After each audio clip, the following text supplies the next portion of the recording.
हर नजरें झुका के आपने लोग बतावेलन कि प्यार में धोखा खाली लड़किए देली कार्य में भैया सही बात है बहादुर भैया कबो कैले होगा कि ना प्यार के ऊपर भाग जाते ये बात है का कि अरे नजरें झुका के आपने अरे दिल को चुरा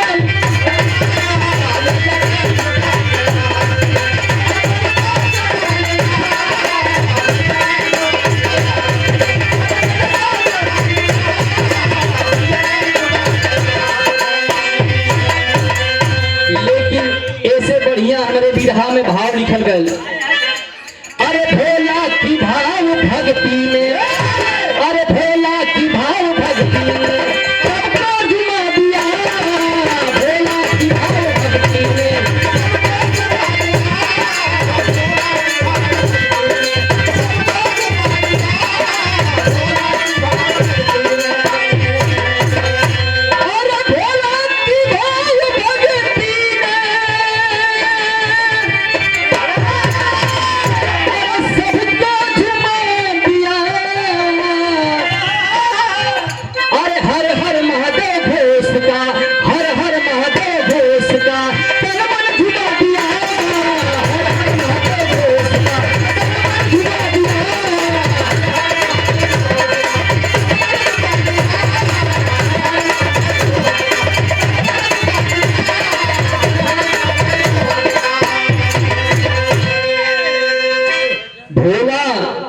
यही मकर संक्रांति के उपलक्ष्य में उनके गांव में जौन मंदिर रहल वही पर भजन भाव रखवा देहलन। जैसे आज काशी भैया और यहाँ के सोसाइटी के लोग मिल करके जैसे कार्यक्रम रखोले हम वैसे ही लोग रखवा देना। नजम में कहल गई कैसे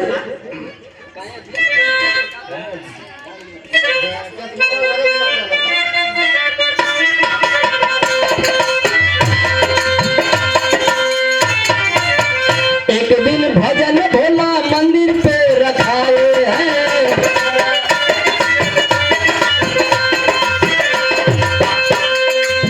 भजन मंडली वालों को बुलाए हैं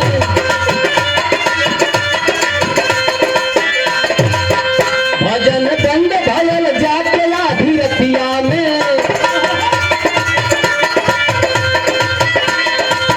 भोला मस्त भैया भोला के रतिया में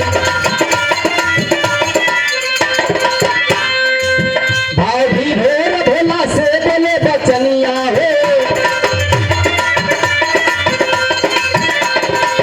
हम कृपा सदा करो हम पे दनिया हो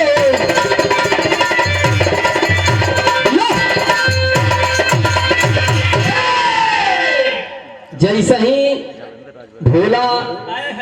का भजन बंद भयल सब लोग सोचलन बहादुर भैया तो हरिये ये लोग रहलन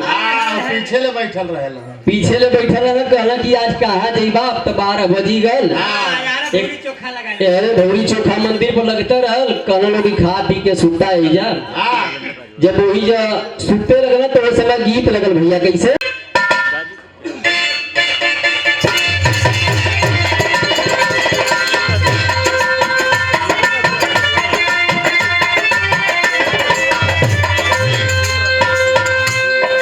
गीत पे लाइन बा कौनो दुल्ही के दुल्हा यही भोईदा पर हमें आ गल बेचारा बम्बई में अच्छा मान ले कि तुम्हारे बम्बई में आ गल तो वही समय के बाद बा मेहरारू बड़ी परेशान बा का कहला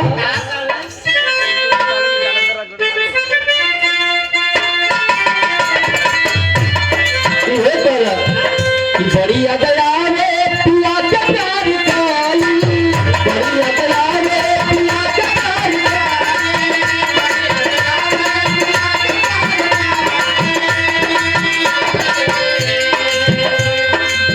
रतिया रतिया पहाड़ दिन भारी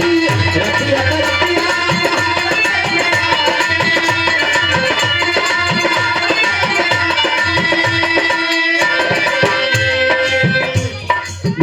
नमस्कार हमारे मामा की ओर से, मामा के चरणों में कोट कोट मनवा श्रोता बंधु को नमस्कार राम बाम। दुल्हिया कल की देखा दिनवा तो कैसे ही कट जात था, लेकिन रतिया बड़ी पहाड़ हो जात बा। जबले आई नेटवा रहता तो तबले टाइम पास हो जाता, जैसे ही नेटवा खत्म हो जाता तो लगता कि एकदम हमारे चाय में खत्म हो जाता। बड़ी अदला में पिया का प्यार काई,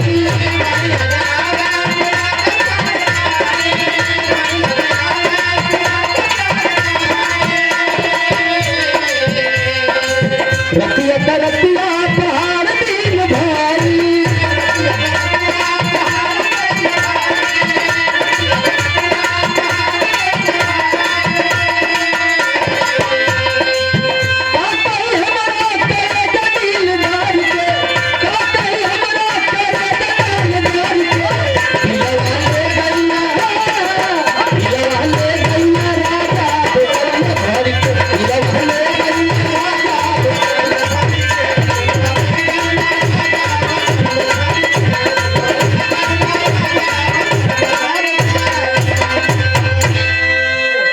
लेकिन ये तो गीत का लाइन रहन, लेकिन उस समय बिरहा में कितना बढ़िया बहार लिखल गई। कैसे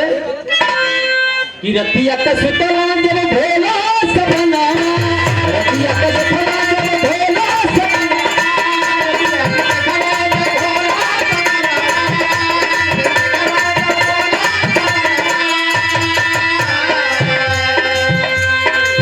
सपना में करे लगल हंसी हंसी के बतिया, सपना में करे लगल हंसी हंसी के,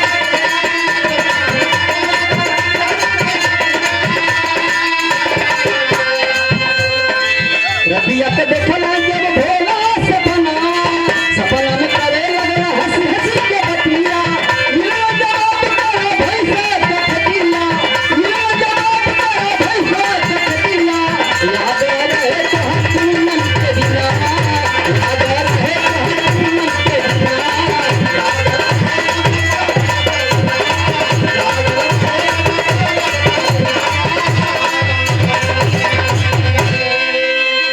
ए भैया जैसे ही भजन खत्म भयल सब लोग सूत गईलन वही मंदिर पर, लेकिन भोला जब सुतला तो कहलन एक आध घंटा जबले सुतले भयल उनके तबले आके भोला जी आके उनके बतियावे लगल। तो भोला सोचला कि हम सपना देखत हैं, इतना सुबह में और इतना वही हम तो जगले रही हैं, तबले भोला जी कैसे आ गए हैं। प्रगट हो गई। भोला जी से बतियावे लगलन, कहना कि एक काम करा। तो भोला अपने गलवा पर दू चार हल्ला मरना, तो कहना कि यार घाव तो लगते बस सही है में भोला जी आ गए का। तो कहना कि सही है भोला जी आवाज, कहना कि हाँ तो ओके जौन मांगे के ओके मांग ला। कहना कि का मांगी, हम तो का करी, तुहार इतना सेवा सत्कार करी ला, वो दूसरे के भैंस गोरू चराए के इतना तुहारे शिवलिंग पे हम दूध चढ़ाए गल की सब गांव पूर कहे लगी सरवा गांव में सबसे बढ़िया पागल बा हमारा देहल सब चढ़ा वाला। हाँ तब कहला कि जौन मांगे के उतौन मांगला, कहला कि हमके दू चार गो भैंसिए दे दा। तो कहला कि भैंस का करवा, तो के हम उपाय बता देते हैं, भैंस के खेती कला तू। कहला कि अरे बाप रे बाप, इतना दिन की बाद मिलबो कैला तो तू हमके भैंस के खेती बतावत हवा, इना की दू चार गो भैंसिए दे दई। ए समय गीत लगल भैया कैसे, एक सुंदर पुरस्कार आप हमारे बड़े भैया दिनेश पाल भैया के कर कमलों द्वारा 200 रुपये का पुरस्कार, भैया के बार बार नमस्कार राम बा, श्रोता बंधु के नमस्कार राम बा। कैसे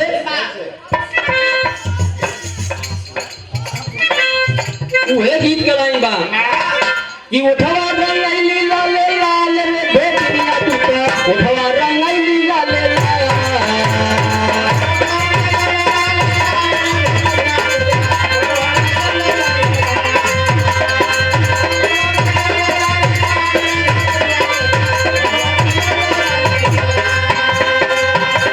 लेकिन ई तो गीत के लाइन रहल। उस समय तैयारी कर देना भोला अपने घरवा अइलन, अपने मेहरारू से कहत हवा भोरे भोरा हरिया अइला भोला बकरिया कबा कहला गुजरी से जा।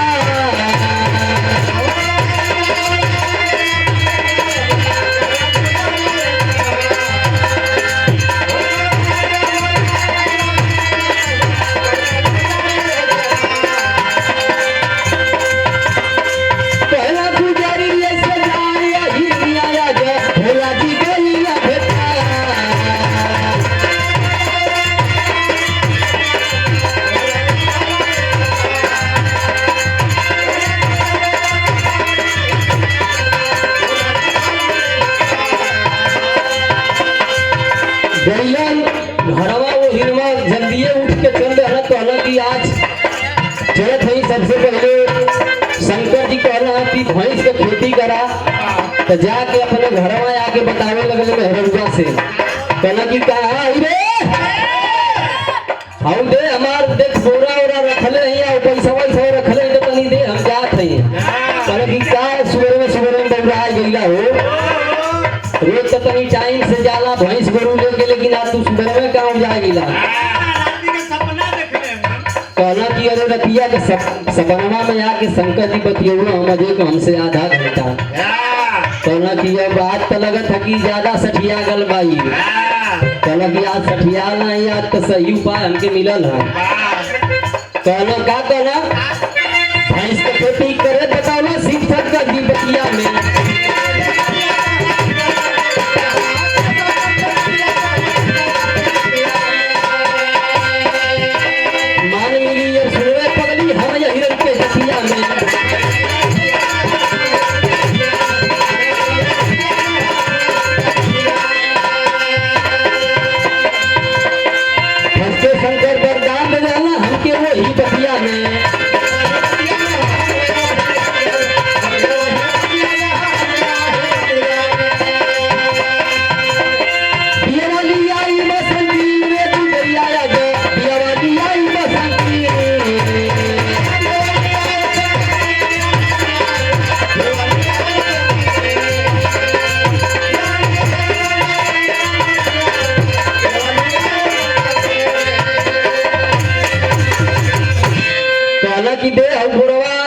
पैसा रखले ही दे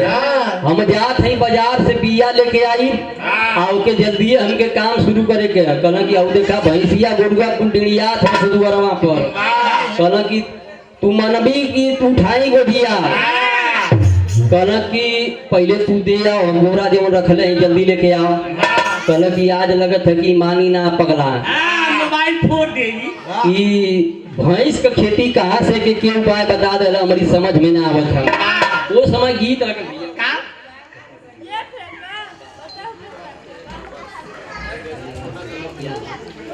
एक मिनट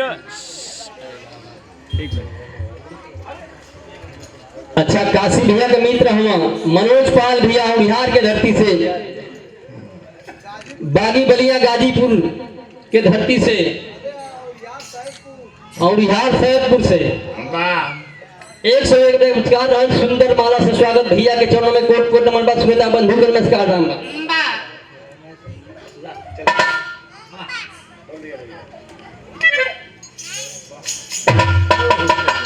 समय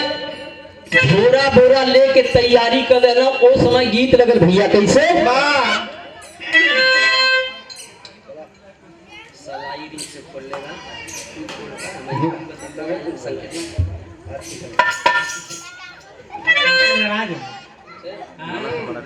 समय गीत के लाइन में भैया कैसे कि सैया हमार मिस्त्री हो सिगरेट छोड़ी बीड़ी हो दोनों दुल्ही का दुल्हा मिस्त्री मिल गल कौन चीज के मिस्त्री भैया अब हमके का पता कौने कौने चीज के मिस्त्री रहलू वही समय हुए कलका कला कि सैया हमारे मिस्त्री हो पिया सिगरेट छोड़ी बीड़ी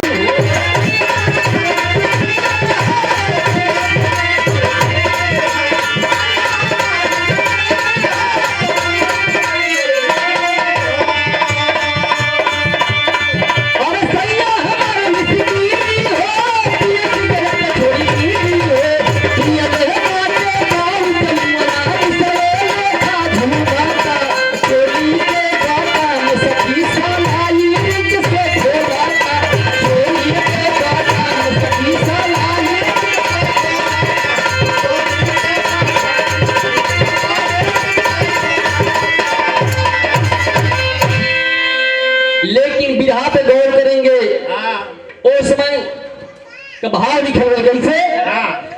कि औरत से तो घुसियाई हो पैसा तो हमके लियाई हो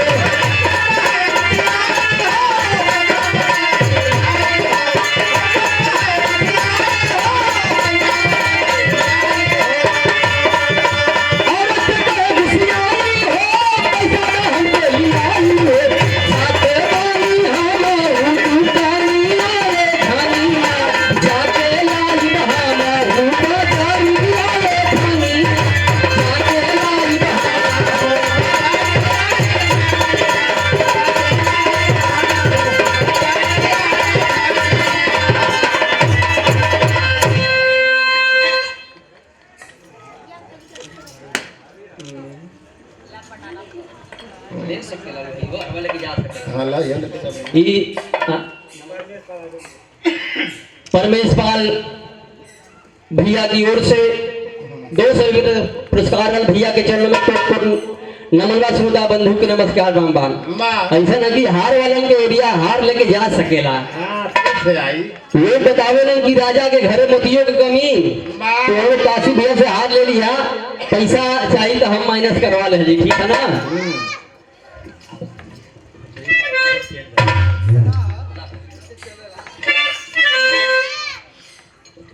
आज कहला कि जोरा झोरा बोरा हमके दे दे, आज हम जात हई हाँ बिया जबले लेके आई ना तबले हम मानब ना। तबले लौट के घरे नहीं आई। झोरा बोरा ले करके चल गए। रास्ता में 4-5 गो लड़का मिलना, कहना कि का हो भोला भैया जय राम, कहना कि जय राम जय राम। 5-6 हुआ ऐसा ही कलो ये भैया भोला भैया तू बाजारे का कर जात बा यार, कहना कि बजरिया साहब लोग तो होने लोगन का हम बाजारे ना जा सकीला। कहना अरे नहीं तो ड्यूटी तो रहेला सिवान में मर्दवा हमार परसों के चढ़ा घर लेवा गेहूं है। तू नेता बन के घूमत हुआ तो हम तो बाजारे जाए। तो कहना कि ऐसा है कि नहीं वो तनी मनी गोरू चुगा भैया चढ़ देना काम ना भैया, सही बात है ना भाई। भैंस का ही खेती है वही जाने में ज्यादा भैया का वही तबेला बा, यही कुछ लोग जानत हुई कुछ लोग ना जानते हुई। हाँ इनकर बा मुन्ना भैया के बाद सुरेंद्र भैया के बाद कम से कम 200 भैंस हुई है यही धोबी घाट एरिया में। केना पे केना कुल लेके चलत हूं। हाँ नहीं सबके दूध दे लो। ए भैया भोला जी कहलन कि ई साला हम ही के देख के फूल हंसत हो सो का बात है यार। फूल पूछत हो सो कहाँ जात बा कहत हो सो कि हमारी समझ में ना आवत। हम कहत है कि भैंस के जात है बिया लिया रे तो ई कुल हंसत बाटा सो हमारे बतिया पर हमारी समझ में ना आवत आखिर का कुछ बात बका। जाके दुकान पर लाइन लगौना, कहना कि अरे भैया तोके का चाहिए भोला, कहना कि वो आ नहीं थोड़ा यार भैंस का बिया चाहत रहा। 4-5 गो मेहरारू वही रहने पजरे कहने की दो गलवा ई मजाक करत है कि सही में मांगत है हमारी समझ में ना आवत।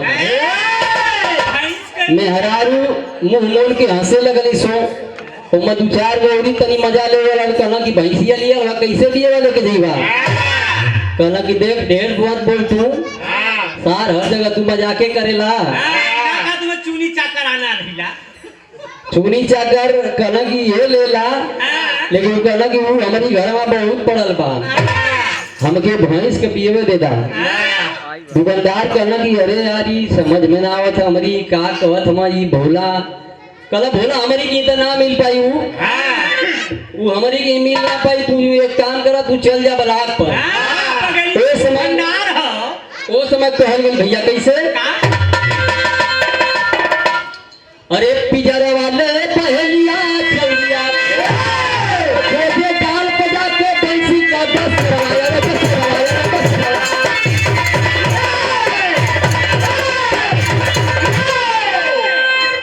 जाके भोला कहत वहां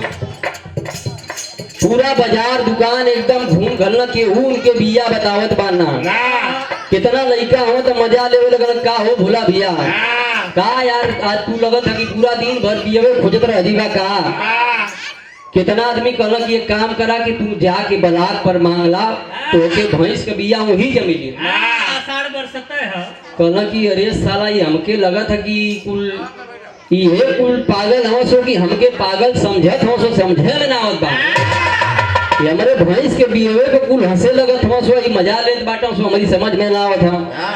आखिर हमके तो लगा था कि सबसे बढ़िया हम सिवनिये में सही रहिला। केहू से मतलब ना रहल। हाँ दूसरे के भैंस से तनी 4 गो गाल खाऊ ले ली सो तब हमार काम बन जाला। वो समय कहल गई भैया गीत लगे कैसे,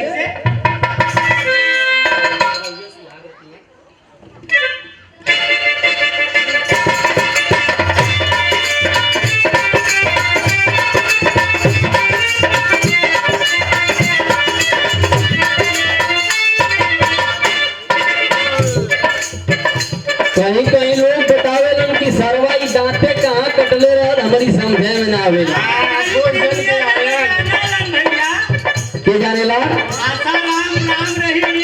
अच्छा अच्छा वह डाउन आलू को बतिया वही जगह तो इस समय गीत के उठे लाइन बा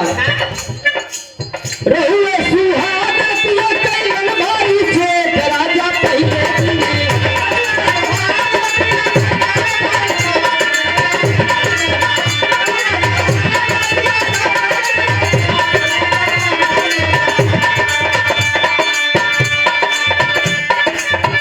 रेखा सोचत हुई कि लगत है कि पूरा समैया खा जाए का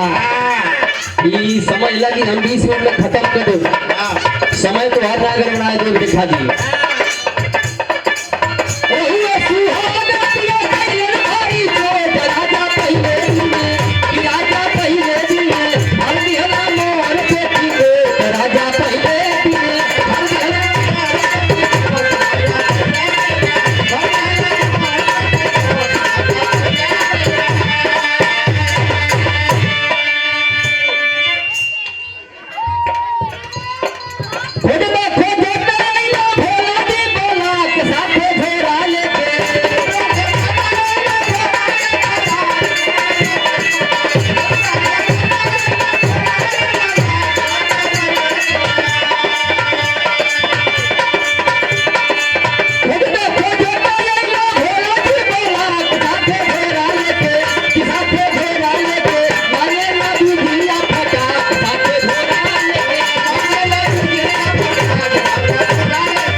अजय हार वाले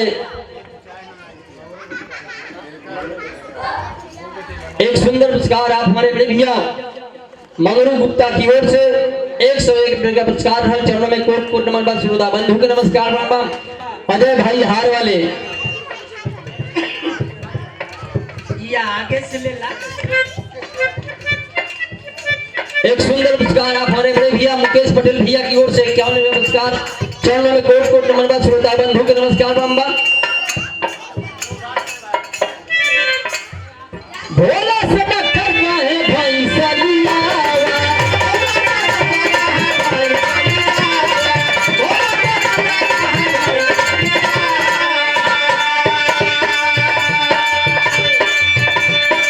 पैसा से मांगे पानी हमके ना सिखावा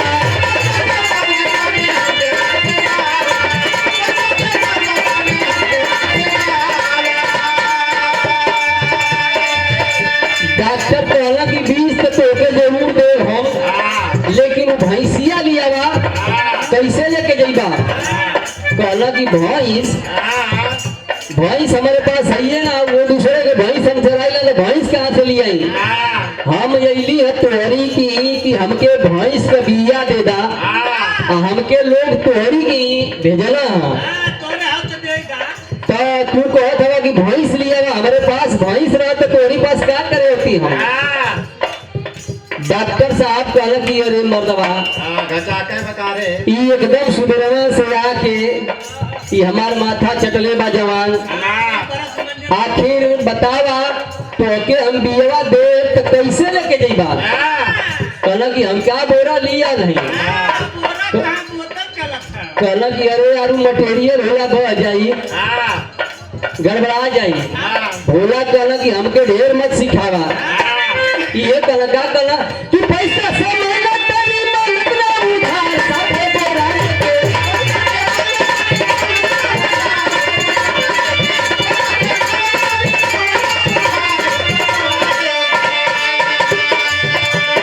पैसा से मेहनत तेरी मेहनत ना उधार साथे बोरा लेके माने या बुझिया फटा साथे बोरा लेके माने या बुझिया फटा साथे बोरा लेके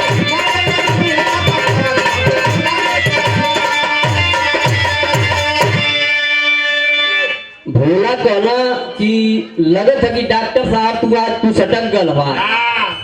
बतावा हमारे पास भैंस रह तो तोरी की काहे खातिर हम बिया खातिर होती भैंस के बिया खातिर तोरी के में दूध काहे के लेके आई कहना डॉक्टरों साहब कहना कि लगत बाकी आज हम कोनो के पाले पड़ गल है ये भोला दिव्य आदमी कहना कि का करी यार हमारी समझ में ना आता उस समय विदेशिया में कहली भैया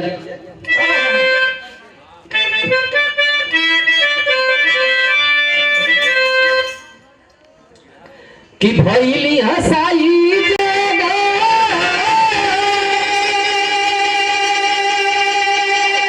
ए बाबू भोला सुनी के बतिया हो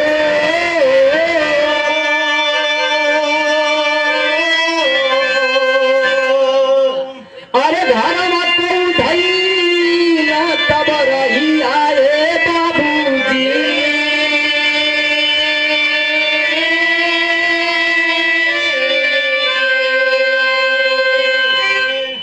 रहिया में मिलना 4 गो बेवड़ा सिकरिया हो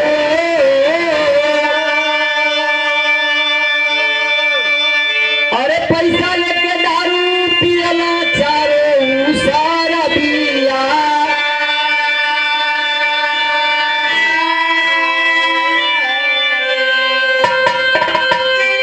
ए भैया ओ समय भोला अपन गमछी लेके पगड़ी बनलन कहलन कि लगत बा कि हमार प्लान कुल फेल हो गल लगत बा कि भोला जी जवन भेटैल उ सपने रहल का सरवा लगत हकी हमारी समझ में ना आवत बा निराश होके आवे लगलन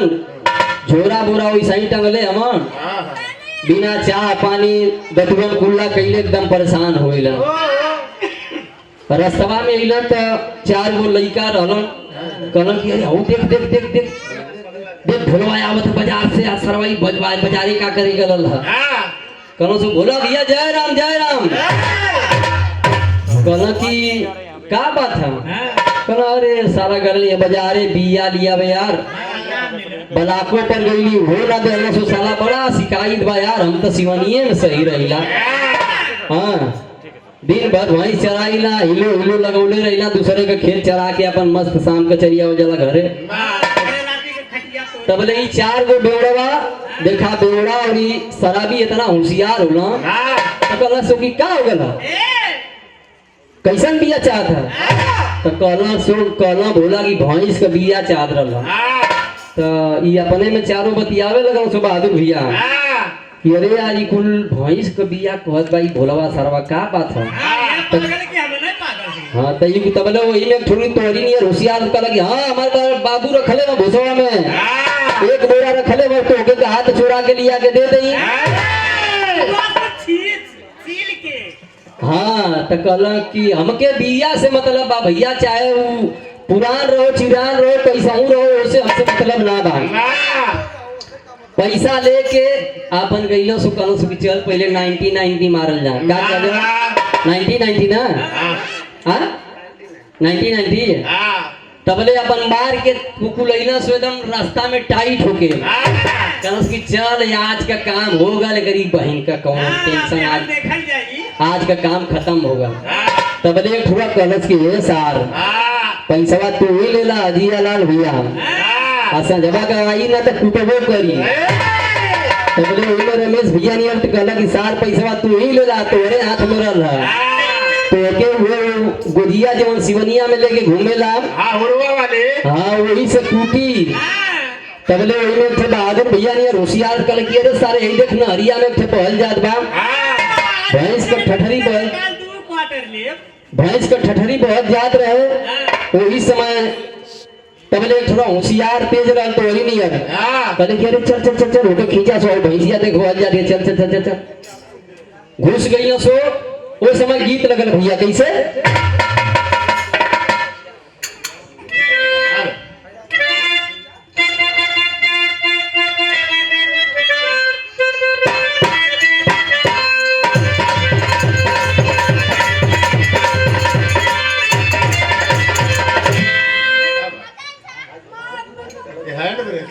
बड़ी बढ़िया आजकल गीत तो हल्का मचौले बा रमेश भैया कौन दुल्ही अपन विपद बतावत बा कैसे कि अरे गरी गरी जाए हो गरी गरी जाए हो गरी हवा में कभी ना गरी गरी जाए हवा में कभी ना गरी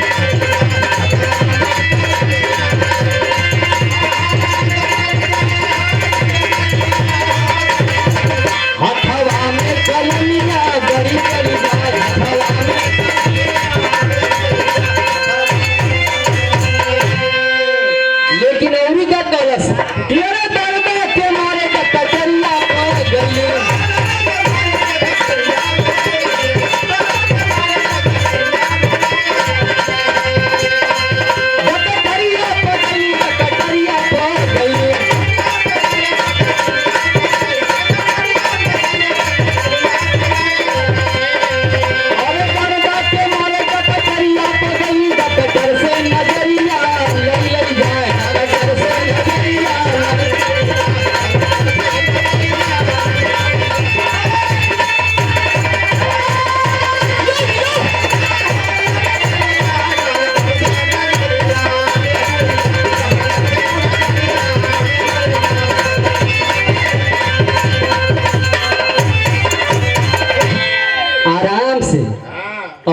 निकाले के है, फोड़ देवा अकेले है यही जाए।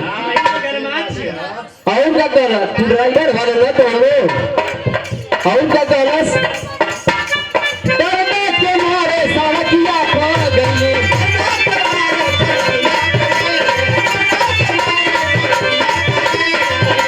सड़किया पर गई सड़किया पर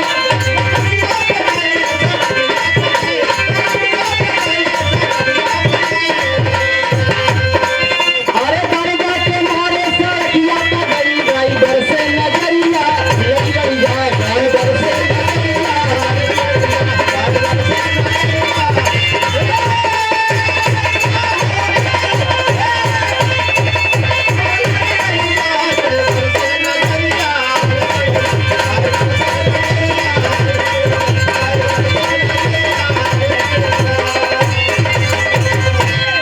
लेकिन बिरहा के श्रोता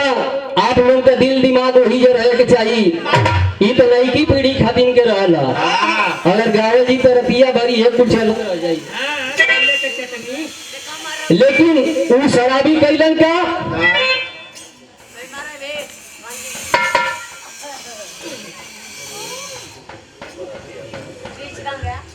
एक सुंदर पुरस्कार आप हमारे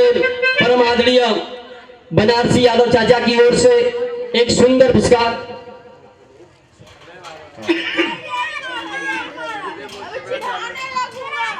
एक बार जोरदार ताली होके की चाहिए। ऐसने लोगों को हमारे के चाली में सोसाइटी में अपने कार्यक्रम में हर जगह पे ऐसे लोगों को सहयोग चाहिए। बनारसी चाचा की ओर से 200 रुपये का पुरस्कार रहल चरणों में कोट कोट मारवा श्रोता बंधु को नमस्कार रामबाग कहना बा कैसे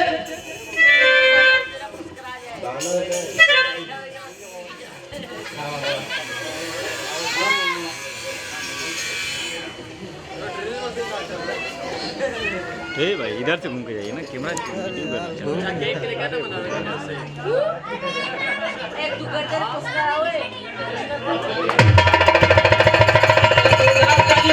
जोरदार ताली।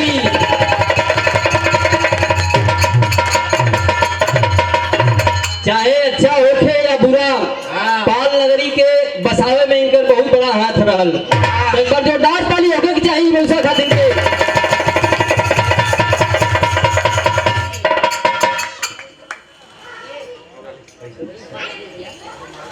फोटो ले लिया भैया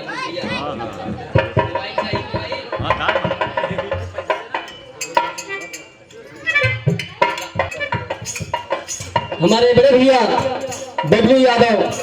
के घर को हम लोग द्वारा ढेर सारा रुपए से स्वागत किए और हमारे यहाँ के खास आयोजक करता हमारे कालिका पाल मौसा की ओर से 1000 रुपये का पुरस्कार है। चरणों में कोट कोट मंदा जितनी भी हम तारीफ करी उतना ही कम बा। लेकिन समय पर भी थोड़ा सा ध्यान देना जरूरी है। वो समय बिरहा में लिखल गया कैसे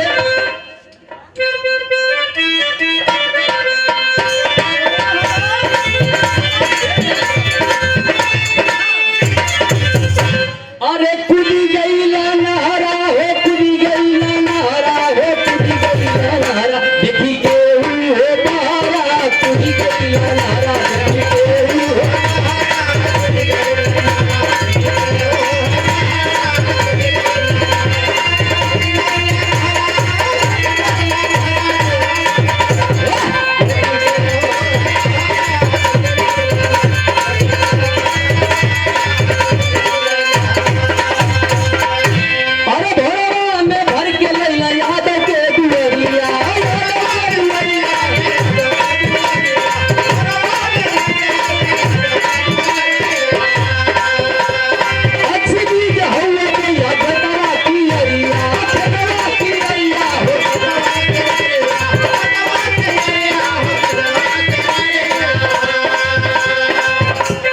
एक सुंदर पुरस्कार आप हमारे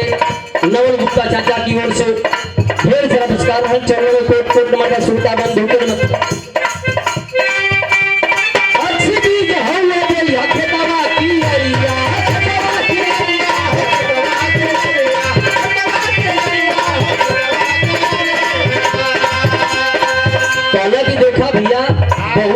बढ़िया बीज लिया के रखले ही जान घरे लिया के रख देलन कहलन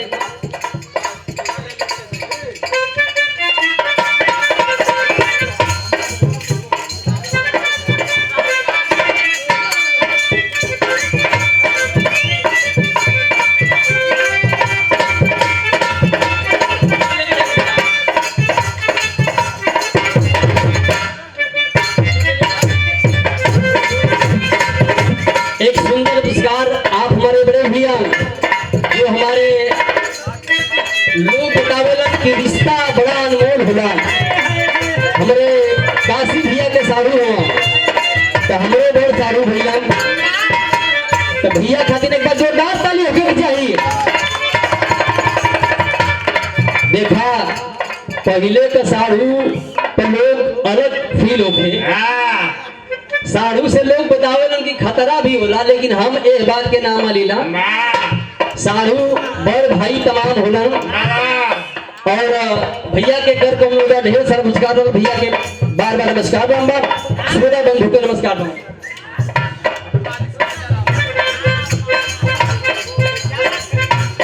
आज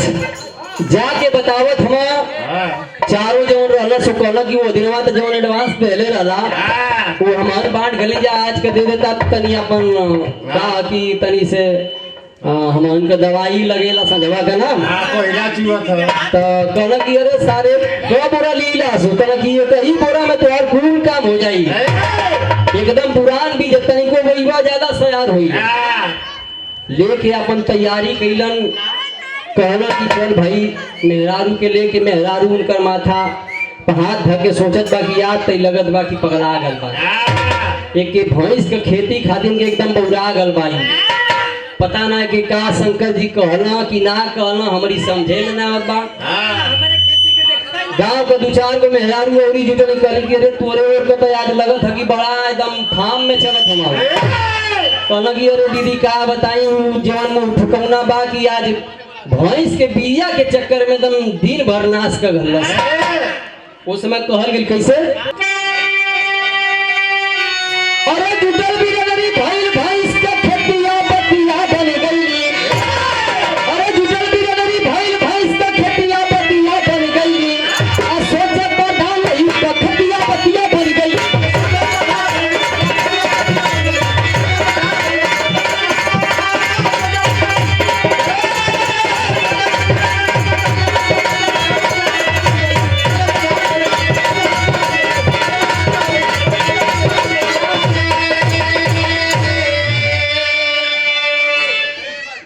एक सुंदर पुरस्कार आप हमारे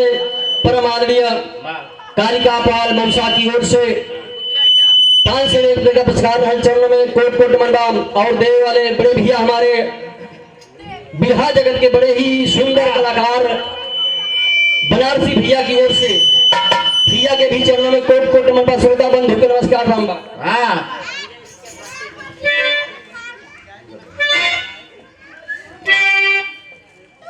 भोला सोचे वही बखतिया बतिया बन गई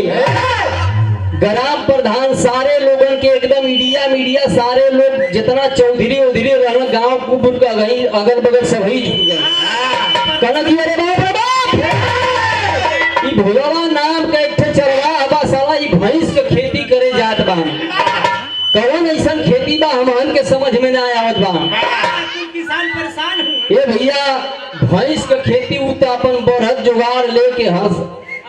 का कल जरा हरवा जीवन पर धा के संगवा चलेला हर ना हर ओर से अपन जोत के झुठाई कैसे कैसे अपन कुरमुन्नन कई के आ गई घरे खन खोद के अपन चलते ना घरे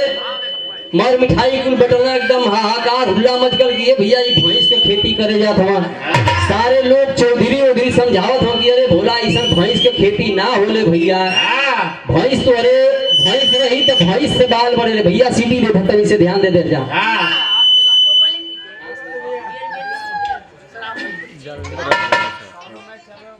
लेकिन वो समय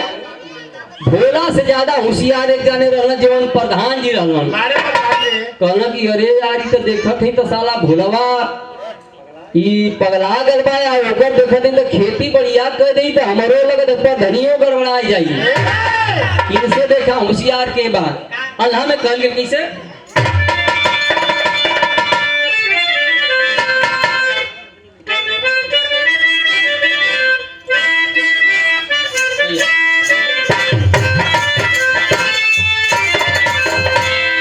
कि सबई समझावे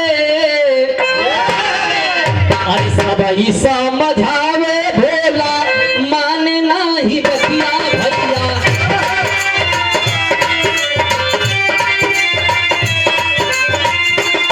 भैंसा के खेतिया किए हैं ललका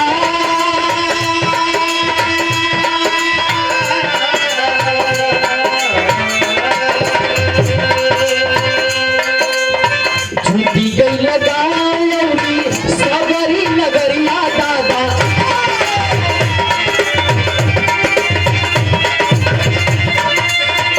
चिंता के लगवा जब कहीं जहा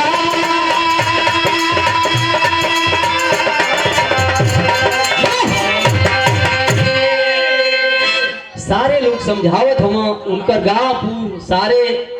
अधान प्रधान लोग की अरे भैया चौधरी लोग की अरे भोला ऐसा बात ना होला बेटा काहे न बात मान जात हवा। कहला कि तो ढेर हमके मत समझावा हमके भोला जी बतौलन है हम खेती करब। ये भैया सारे लोग प्रधान सभी लोग अपने अपने घरे चल गए। वो समय खड़ी में कहल गई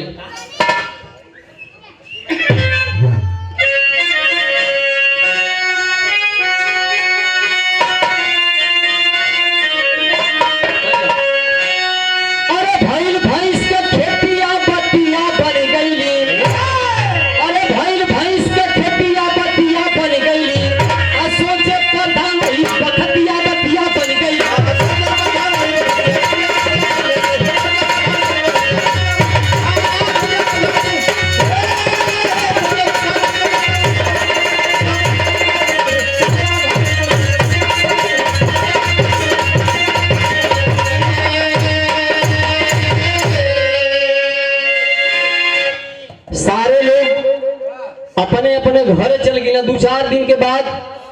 प्रधान जो रहना प्रेजेंट में प्रधान कहना कि अरे यार फिर देखा लेकिन लोग बतावेलन कि तनी जे चौधरी टाइप रहला प्रधान जे रहला प्रेजेंट में वो 2-4 लोगन के पाल के रखले कैसन जे लेला ओके ओइसन दवाई वालन के कहना कि अरे सारे तुहन का कहाँ आवासो यहाँ आवासो तुहन के यहाँ सब सारा व्यवस्था रखले सार लोग कहाँ घूमत बा 20 दिन से। कहलो सब का बात है भैया कहना कि देखा सो हम पहले पेटी के पेटी रखले हैं एक जुगाड़ हम बतावत हैं कि देखा सो जो भोलवा खेती कैले भैंस का एक काम करा सो कि पहले अगल बगल का पूरा जितना गांव में भैंस गोरू भैंस हो कुल खाली भैंस जाके भाड़ा पे लेके आवा सो खूंटा से छोड़ के भाड़ा नहीं भाड़ा से लेके आवा सो पैसा 10-20 दिन 1 महीना का दिया जी चली लेकिन भोलवा का खेती ना होखे के चाहिए। जितना रात भर वो अपन जामत रही हसो तो उनका रात भर ले जाके बांध दा सो और सुबेरे फिर भैंस अपनी अपनी घरे ले जाके बांधा फिर राती का ले जाके बांध दा। ये भैया ऐसा ही रोज 15 दिन चलल मजे के प्रधान के दारू देकर सारा खर्चा होते बा भाड़ा पर भैंस आवत बाती ओकर खर्चा जात बा। लेकिन